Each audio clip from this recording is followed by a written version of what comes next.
السلام علیکم معزز ناظرین، میں ہوں آپ کا میزبان اعجاز بٹی اور آپ دیکھ رہے ہیں میرا چینل آواز پاکستان۔ معزز ناظرین، آج کل پاکستان میں ایک انتہائی جو ہے آئین کی اور قانون کی مخدوش صورتحال ہے۔ ایک تو جو ہے آرمی ایکٹ اور آرمی سیکرٹ ایکٹ میں جو ہے پارلیمنٹ اور قومی اسمبلی نے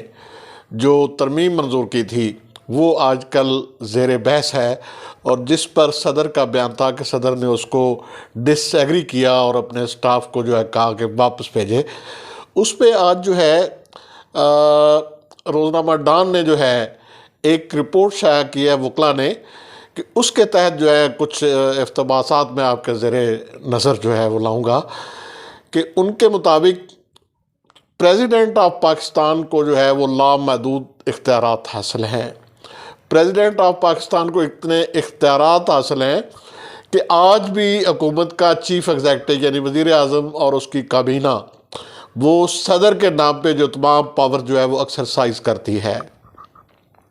لیکن صورتحال یہ ہے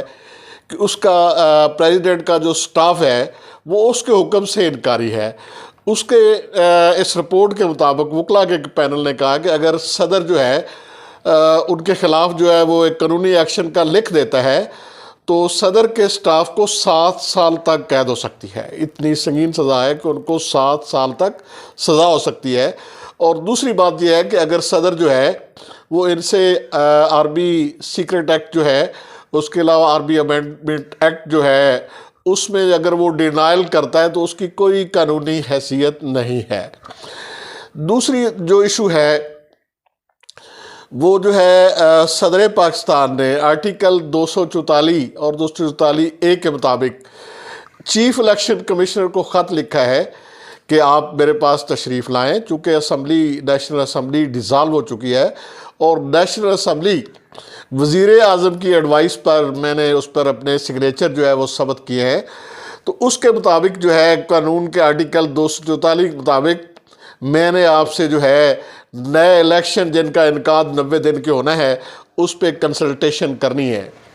تو اس کی آپ کے خط کے جواب میں چیف الیکشن کمشنر جو ہے وہ بڑا عجیب سا جواب دیتے ہیں۔ وہ اپنے جواب میں کہتے ہیں کہ اب چونکہ ایکٹ میں ترمیم آ چکی ہے اور اس ایکٹ کے تحت جو ہے chief election commissioner election conduct کرانے میں مکمل طور پر با اختیار ہے اور وہ اپنی مرضی کی ڈیٹ دے سکتا ہے، لہٰذا سر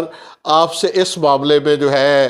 آپ سے ملنا جو ہے وہ ضروری نہیں ہے، آپ سر ہیں لیکن اس معاملے میں معذرت کے ساتھ آپ کے ساتھ جو ہے ملنا ضروری نہیں ہے۔ اس پر جو ہے صدر پاکستان نے ایکشن لیتے ہوئے انہوں نے انتہائی قانونی نکتہ اٹھایا اور انہوں نے جو ہے خط لکھ دیا ہے سیکٹری لا اور سیکٹری جو ہے قانون اور لا کو خط لکھا ہے کہ اس کے بارے میں مجھے قانونی وضاحت کریں۔ ابھی وہ وضاحت آئے گی تو میں اس کو بھی آپ کے سامنے رکھوں گا، لیکن اس پہ میں اپنا تبصرہ جو ہے وہ دیتا ہوں کہ آرٹیکل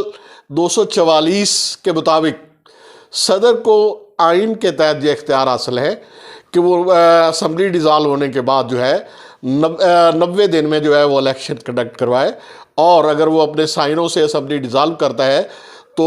وہ جو ہے الیکشن کمشنر کو اس کی کنسلٹیشن سے ڈیٹ دے کہ فلاں ڈیٹ کو جو ہے وہ الیکشن کروائے جائیں۔ لیکن صورتحال تو یہ ہے کہ یہاں پہ آئین کی صورتحال ہی بڑی دیگرگوں ہے کہ چیف الیکشن کمشنر جو ہے وہ انکاری ہے کہ میں نے خود ڈیٹ دینی ہے، اور وہ آئین ایکٹ کی بات کر رہا ہے جو ابھی اسمبلی نے جو منظور کیا تھا اس کے تحت کہ جو ہے کہ وہ چیف الیکشن کمشنر کو اختیار حاصل ہے۔ اب فرق یہ ہے کہ جو آرٹیکل کانسٹیٹیوشن میں جو ترمیم ہوتی ہے وہ 2/3 میجورٹی سے ہوتی ہے۔ دونوں ایوان قومی اسمبلی اور سینٹ جو ہے اس ایک کانسٹیٹیوشن کی امینڈمنٹ میں جو ہے وہ منظور کرتے ہیں اور صدر پاکستان اس کو جو ہے وہ منظور کرتا ہے، لیکن ایکٹ جو ہے، یہ جو ایکٹ پاس ہوا ہے وہ ایک سمپل میجورٹی سے پاس ہوا ہے، جہاں پہ نہ اپوزیشن تھی، نہ وہاں پہ قومی اسمبلی میں 60 کے قریب ارکان جن کا ہماری عدالتوں نے فیصلہ دیا تھا کہ وہ جائیں، نہ ان کو بٹھایا گیا ہے، نہ ان کو اپوزیشن لیڈر بنایا گیا تھا، بلکہ راجہ ریاض کو اپوزیشن بنا کر یہ ساری امینڈمنٹ کی گئی۔ تو قانون کے تحت جو اہل نظر، اہل فکر لوگ سمجھتے ہیں کہ آئین کی کیا حیثیت ہے اور قانون کی کیا حیثیت ہے۔ آئین ایک مکمل ڈھانچہ ہے جس کے تحت نظام حکومت چلایا جاتا ہے، جبکہ قانون جو ہے، قانون میں ایک اس کی حیثیت جو ہے، اس کی جو ہے وہ پرائمری نہیں ہے، ایک ثانوی حیثیت ہے کہ آپ جو ہے ملک میں ایک جو ہے فلاں یہ جرم کرتا ہے تو اس کو یہ سزا ملے گی، یہ فرق ہے۔ اب کچھ لوگ یہ کہہ رہے ہیں کہ وہ جو ہے جو مرضی سے دے دیں گے فیصلہ۔ میرے لیے جو ہے سیکٹری لا سے جو رائے طلب کی گئی ہے، وہ رائے اس کو قانون کے خلاف دینا اس کے لیے آسان نہیں ہوگا، وہ اس کے گلے کا پھندا بن جائے گی۔